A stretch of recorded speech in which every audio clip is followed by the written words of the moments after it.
Welcome to the Louisiana Business and Industry Show. And now your host, Tim Johnson. We'll visit with one of the state's rising political stars when State Senator Heather Cloud joins us on this edition of the Louisiana Business and Industry Show. Louisiana businesses, by partnering with your local community and technical college foundation, you're guaranteed a skilled, highly competent workforce, homegrown talent, trained specifically to meet your needs, whatever those needs are. Visit this website to learn more about how to partner with your local Louisiana Community and Technical College Foundation. To better prepare for tomorrow, become a partner today. At Optimal, we understand what's at stake during your projects. That's why we value integrity, trust, and expertise. We retain proven and experienced craftsmen, and with multiple locations, we can execute hundreds of customized project solutions across the country, so you stay ahead of schedule and under budget. At Optimal, you come first, plain and simple. We have your back, and we always deliver. Experience the Optimal difference. Are you a licensed contractor? There's lots of good contractors in Louisiana doing work the right way, but unfortunately, too many unlicensed contractors are working outside the licensing requirements. Working as a contractor in Louisiana requires a license for the company doing the work. The Louisiana State Licensing Board for Contractors wants to help you get licensed to allow you to conduct work legally. It's not difficult to get the license. We can help you. Go to lacontractor.org for more information. Licensed contractors, it's the law. For 8 seconds in the arena before an afternoon in the field. For a promise to students that honors success in the classroom. For championships earned on the bayou. For innovators committed to reclaiming our coastline. The Universities of Louisiana. For your future. For our future.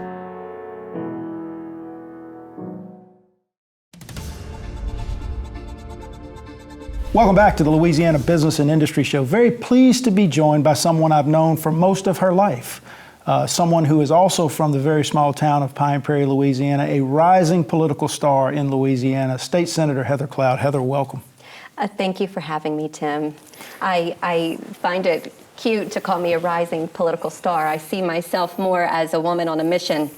You're going to do well. Let's start, Heather, with a discussion of your background, because your upbringing, your background, very similar to mine, quite frankly. We both grew up in the same little small town, and I have followed your career, followed your family and your business, and the time as mayor of Turkey Creek, and I think it's all very important in terms of forming you, so we'll talk about that, but tell us about your background. Well, first of all, your mother, I think, would say that she probably introduced me to government. She was my high school civics teacher, Miss Elaine. So my background, attended a rural school, Pine Prairie High, went to a rural college, LSUA, ventured into elementary education. At that time, just access to higher ed was, our local community colleges and four-year universities, which is what LSUA is. I have a degree in elementary and a partial degree in early childhood education. I spent a very short time in the classroom before my husband started his business. And once he started his business, there was just a need for someone to start manning the finances and contract negotiations and just really PR for our company. And so I found myself more and more involved in that role. And so I left the classroom and just took on that segment of our company. Now, 2 sons, I believe, I do. Did you have? Tell Yes. us about your sons. I have a 16-year-old son, Logan, and a 12-year-old, Ethan. Our family, we're 3 generations in the transportation industry. And really what I see with my sons, even the best laid plans, I had all these plans for them, and what I'm watching them is they're developing into entrepreneurs, into small businessmen. And I realize, I know we'll get into that as we go through this interview, but I realize what I'm doing here is paving a brighter future for them in business and industry in Louisiana. Well, that whole experience, I know, as a small business owner is really I think, what prompted you to get involved in politics. And I want to talk about that as we go along a little bit more in terms of tort reform and infrastructure and some of the critically important issues that I know you want to deal with in your time as a state senator. But let's talk about that rural upbringing. Evangeline Parish, small community in the northern part, Pine Prairie. When I was there, less than 750 people. I think I had 30 kids in my senior class. Very small, very rural, quite frankly, very poor. How has growing up there, Heather, sort of helped to form your view of the world? Well, at this point, I didn't realize how much I value being from rural Louisiana. Now that I'm in Baton Rouge, in the hustle and bustle of the city, I have a constant longing for being back home in rural Evangeline Parish.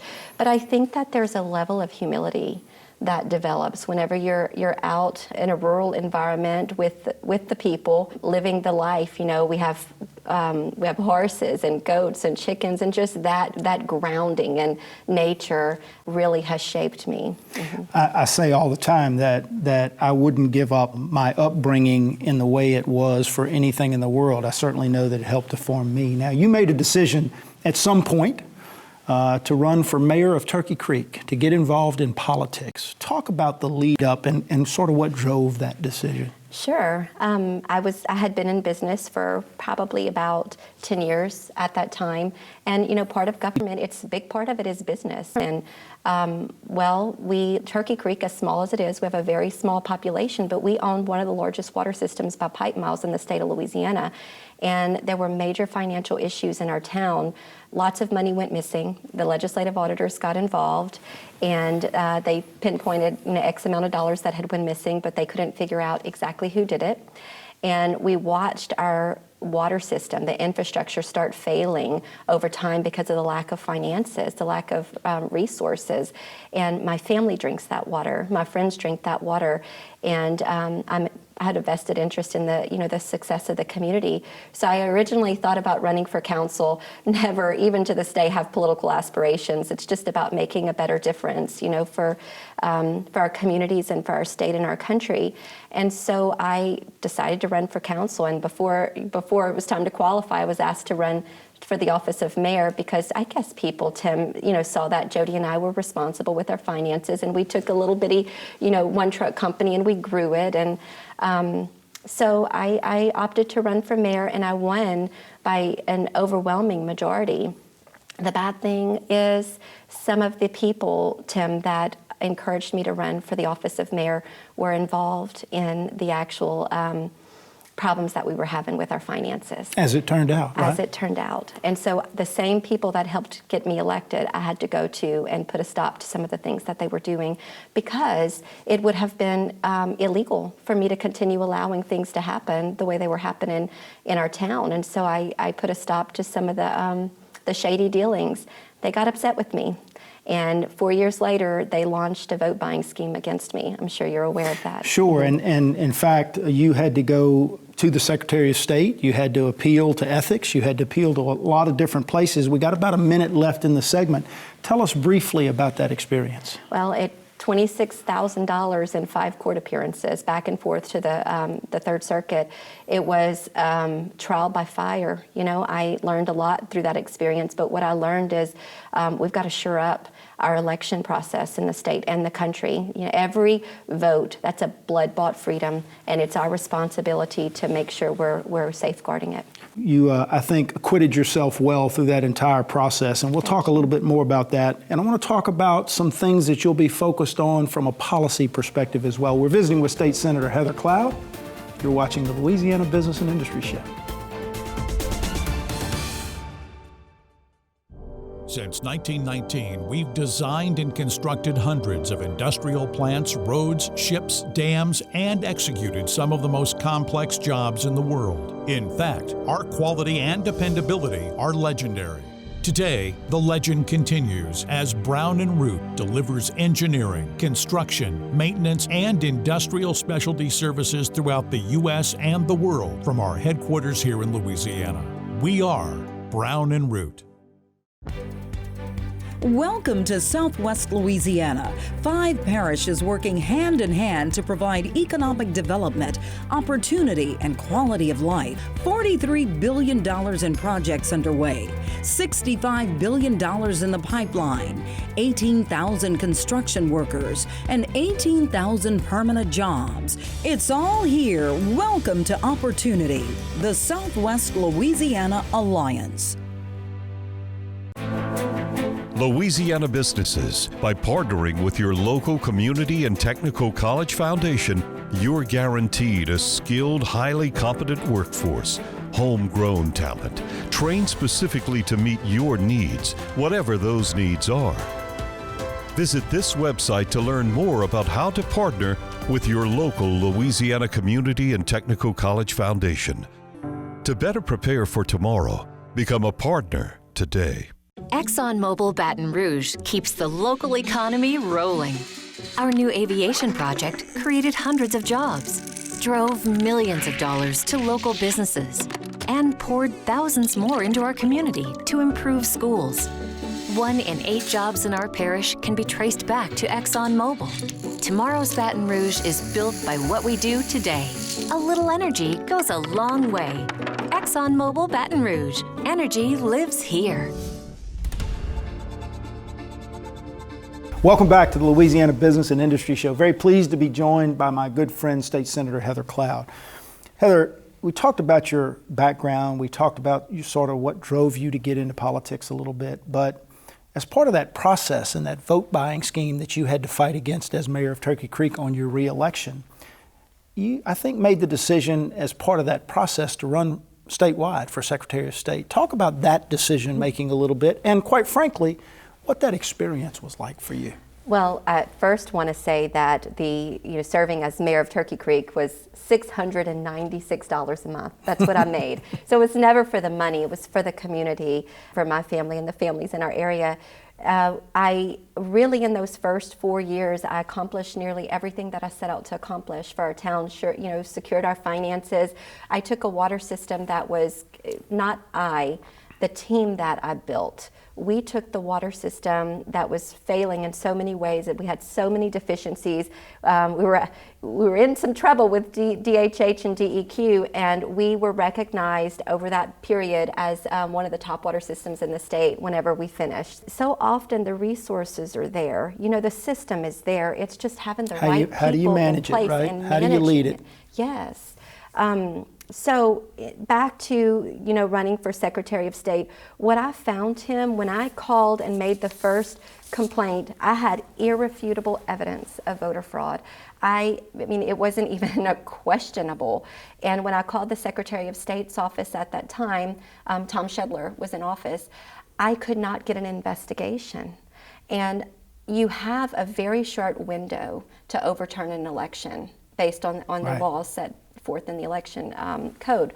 And so I couldn't get the investigation that I needed.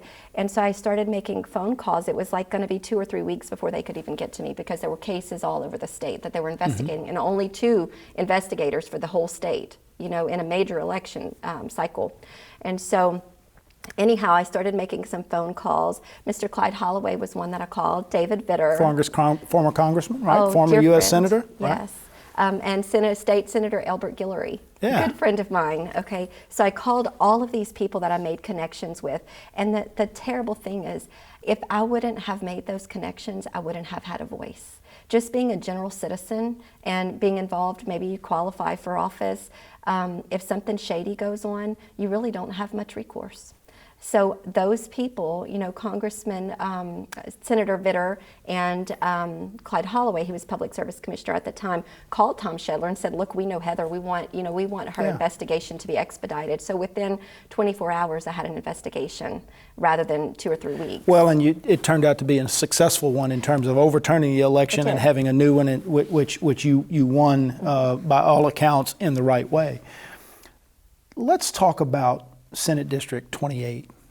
Again, we mentioned this in the first segment. Very rural part of Louisiana, sort of in the central part of the state. Give us an overview. Yes, it's very diverse. In Senate District 28, it encompasses portions of Acadia Parish and St. Landry Parish, all of Allen Parish, all of Evangeline, and nearly all of Avoyelles. And so what you have is such a diverse range of culture. In Allen, that is a timber-based parish. So, the Royal Morton is based, it's a major employer in that area. We moved to Evangeline Parish, and that's my home parish. I live in the northern part. We don't have a lot of major industry in our parish. We have the Schlumberger, then you move to Avoyelles Parish, and there's the river systems in that parish, the port in that parish, there's the food, the tourism in that parish, and then St. Landry with Eunice and Washington. So there's a lot of tourism in our area. It really is a unique mix of what we would consider sort of North Louisiana Protestant and South Louisiana Cajun Catholic. It really is a melting pot in terms of the district. For 7 years on this show now, I've talked about the potential of Louisiana, our cultural diversity, our music, our food, the city of New Orleans and all the rich history that it brings, some of the most fertile farmland in the world here. We've got the petrochemical industry and all the science and technology that it brings us. We've got two of the most historically black universities. We've got access to oil and gas in the Gulf of Mexico. 30% of the nation's energy supply comes through our coast. And to top it off, we sit at the mouth of the greatest economic transportation artery in sort of the Western Hemisphere, the Mississippi River. And my question always is, what could screw that up? But for 100 years, with bad politics and populist sort of spread the wealth, we haven't focused on real priorities. Because I know you agree with that, and I know that you're going to be focused on that. Talk about your view of Louisiana's potential, Heather. You said, what could screw that up? Government. Government has screwed it up. I am so tired of hearing we're just a poor state. We're just a poor state. We're at we're at the bottom of every list. What you just said, of every good list, and at the top of every bad list, what you just said, it speaks volumes to the people of Louisiana. When we think about how blessed we are as a state, the aquaculture, the agriculture, the rivers that we have, the timber, the fertile land, the oil and gas, it's unbelievable, almost unfathomable that we are at the bottom. It makes no sense that we are at the bottom. And as long as we continue to just accept the mentality that we are just a poor state, we are a rich state. We need to capitalize on the wealth that we have and resources and opportunity here. And talking about that, one of the problems that we have in the state, there's an old Chinese proverb that says, give a man a fish and you'll feed him for a day. Teach a man to fish and you'll feed him for a lifetime. Let's take a break there. We'll come back. I want to get into some of the policy issues that you are really focused on, because I think you're going to have some leadership there and an ability to get some things done. We're visiting with State Senator Heather Cloud, District 28. You're watching the Louisiana Business and Industry Show.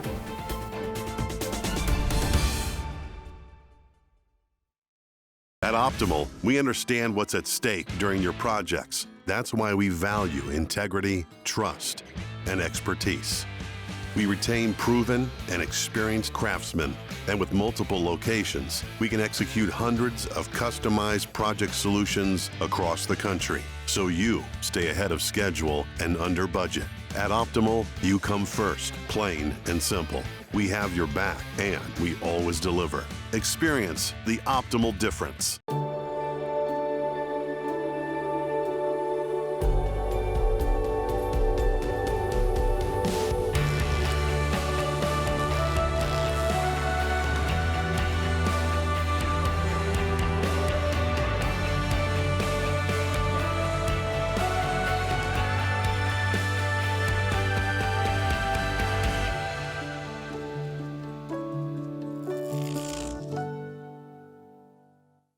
For more than 20 years, the TJC Group has been helping companies assess their training needs and to develop programs that improve the effectiveness and productivity of their teams. Training doesn't have to be expensive or complicated. Let us put our experience and expertise to work for you. The TJC Group, facilitating solutions for business and industry.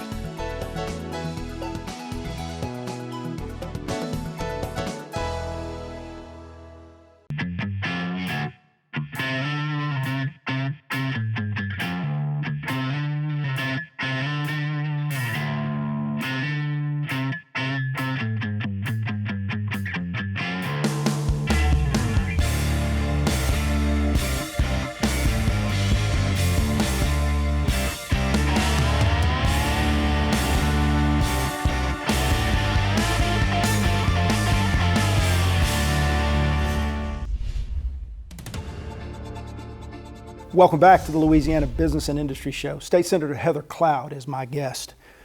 We mentioned in the first segment, Heather, as a small business owner, I know that there are a couple of very specific and very important issues that you want to focus on. In addition to education, we'll talk about that a little bit more later, but TART reform, specifically as it relates to insurance rates for small business and for individuals, and infrastructure. Let's start with infrastructure. Part of your campaign, you took pictures on some of the state highways in central Louisiana that are crumbling and in just horrific condition. Yes. We have got to do better in terms of infrastructure. It leads to quality of life. It leads to economic development. Talk about your approach to helping improve Louisiana's infrastructure. Well, you know, specifically in my home parish in Evangeline, what I have noticed is there's roadways in other parishes that are much better than ours are in Evangeline. And so I tend to want to venture towards thinking that it was relationships, you know, between our legislators and other legislators. So, you know, part of the approach is building relationships, but also capitalizing on the surplus of sales tax money. It's one of the things that I don't understand. All we've heard about, you know, from the governor's office and during the campaign cycles, we have $14 billion of backlog. Then why wouldn't we take every dollar that we are allowed to by law and just throw that? When there's extra money, let's start chipping away at the backlog and stop talking about it. And so that's what I'm going to be advocating for, looking for every extra dollar that I can find. And we need to, and fighting to throw all the extra money towards our infrastructure, not talking about it. You know, I don't want at the end of 4 years for that $14 billion still to be $14 billion. I think your approach is exactly right. There is no question but that we need additional funding in terms of infrastructure in our state. Doesn't necessarily mean it has to be additional taxes, but it does have to be additional revenue. Now, I know that TART reform is critically important to you. As a owner of a small trucking company, you saw the difficulty that our litigious society has created in terms of overall insurance rates. You know, when we see the wonderful commercials from the lawyers on TV, what folks don't realize is that, yeah, folks might get big checks, but somebody has to pay for it, and that somebody is the general public through our insurance rates. TART reform, critically important to you. Insurance rates, critically important. Talk about that. That's why I ran. Right now, our company, I mean, we have a big question mark behind our company because the insurance rates have become so high. It's just unsustainable. And this is me fighting for my family, for my friends that are in industry, but also, Tim, I have a 16-year-old son. Yeah. This is not just about businesses. This is about Louisiana families who are having to make budgetary decisions on bread on their table, or insurance, and which one would you choose, right? So the families, the business owners in the state, they don't have any more to give. And we're still talking about taxes, raising taxes. Insurance is so high. I mean, what do we expect? It is a hidden tax. It is. It's an absolute hidden tax like on families and business, and we can do better. Look, I don't think there is a soul alive who says, if someone has truly been injured or truly been wronged, that they ought not have access to the courts to try to redress the injury and redress the wrong. But when we are an outlier in Louisiana on things like jury trial thresholds and car insurance rates that are the highest in the country, something has to be done. And I think we ought to be aggressive in terms of looking at those solutions. And I know that that's something you're going to pay attention to. You're an educator, right?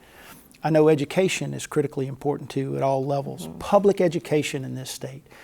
We have made some slight progress over the last few years, but we got a long way to go. Talk about your approach to education reform. Sure. Well, two things. One, going back to tort real quick, you know, one of the bills, you mentioned the lawyer advertisement. One of the bills that I brought has to do with advertising, and I realize that there's constitutional protections, but we're coming at it from a consumer protection standpoint. They're advertising a business, right? And so what we're watching in the transportation industry is staged accidents. Our drivers are having to drive so defensively. We're having to rig up our trucks with cameras, and the general public, because their appetites have been saturated, they're thinking, you know, a payday, lottery. Well, they're risking their lives for that check that this attorney has told them that he can get for them. So you have an 88,000-pound truck going 75 miles an hour, and a motorist that just doesn't know, that's trying to have a scuff, and that could cost them their life. So we have to touch on advertising just as much as jury trial threshold and just as much as collateral source. Education, very dear to me, very important for our rural communities. I do have a bill. Louisiana Workforce has this great, I guess it's a link to their website, for students and teachers and guidance counselors to start exploring the high demand jobs in our state. We need to, and what those jobs pay, and how much that education is, and what that salary is. So we need to start training students, educating students for the jobs of tomorrow. So often we're finding that students are coming out of college choosing a career path that there's not a market for. We have a duty and an obligation to make sure that the career path that they're choosing is viable when they get out into the workforce. Not everyone has to go to the four-year university to be trained to be successful in the economy, right? There are a lot of careers that are available to young people in our state that are high demand, high wage careers that don't necessarily require a four-year degree to access them. Got just about 30 seconds left. Your message to Louisiana's business community.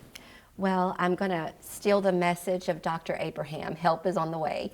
There are so many good people that have ran and won, and so we know that government doesn't create jobs. People create jobs, and we are here for you, and we are going to be working. I am going to be working to foster a better business climate for the business owners and families of Louisiana. Listen, I am going to be watching closely. I know because of your heart and because of your brain, you're going to do a great job. Heather Cloud, thanks for joining us. That's a wrap, guys. Thanks for being with us. Join us again next week at this very same time for another edition of the Louisiana Business and Industry Show.